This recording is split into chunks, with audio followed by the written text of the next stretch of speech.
Novak Djokovic may have a chance to compete in next year's Australian Open after one official branded the rules as wrong. It is expected that unvaccinated players will not be allowed into the country to compete in the first Grand Slam of the upcoming season, and the world number one has previously spoken out against vaccine mandates, recently admitting he was unsure on travelling to Melbourne to the tournament. Djokovic's title defence at the Australian Open has looked more and more in doubt as government officials move to ban unvaccinated players.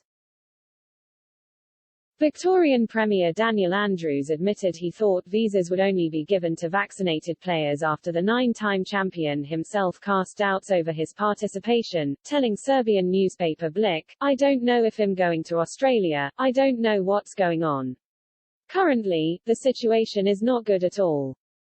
Australia's Immigration Minister Alex Hawke and Health Minister Greg Hunt have since all but confirmed that players who are not double-jabbed will be banned from the first Grand Slam of the year. "Our health advice is that when we open the borders, everyone that comes to Australia will have to be double vaccinated," Hawke told ABC Radio on Wednesday, October 20th. He added, "I don't have a message to Novak. I have a message to everyone who wishes to visit Australia, you'll need to be double vaccinated.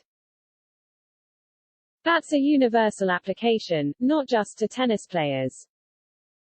However, one backbencher for the Nationals has since spoken out and branded the expected rules for the Australian Open wrong, suggesting there should be another exception that would see the Serb allowed to enter the country and compete.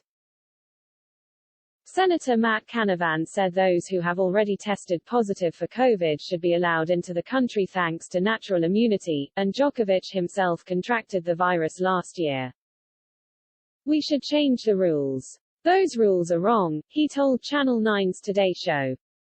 The backbencher insisted it wasn't a rule specifically for Djokovic, instead for anyone who had tested positive in the past, though the world number one would benefit from such an exception. He added, "I'm not saying it should be a rule for Novak, it should be a rule for everybody. If you've had COVID and have natural immunity, you're better off." Though Canavan's comments could give Djokovic hope of competing in his most successful major tournament and getting the chance to win a record 21st Grand Slam title, the Victorian Australian Medical Association president also explained why the vaccine was valued above natural antibodies, which have previously been said to wear off after around 6 months. Dr. Roderick McRae said, "I understand Djokovic had it but, believe it or not, the immunity from the vaccination is better than the immunity from catching the disease. I think there is an element of standards. It's important our leaders make these decisions in our interests, and it banning unvaccinated travelers demonstrates to the community just how important we take this."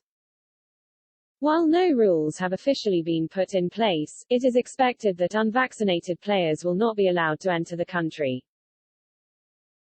Meanwhile, the state of Victoria has announced that all double-jabbed travellers will no longer need to complete a 2-week hotel quarantine on arrival into the country, a rule which is expected to take effect on November 1, when the state of New South Wales introduces the same measure.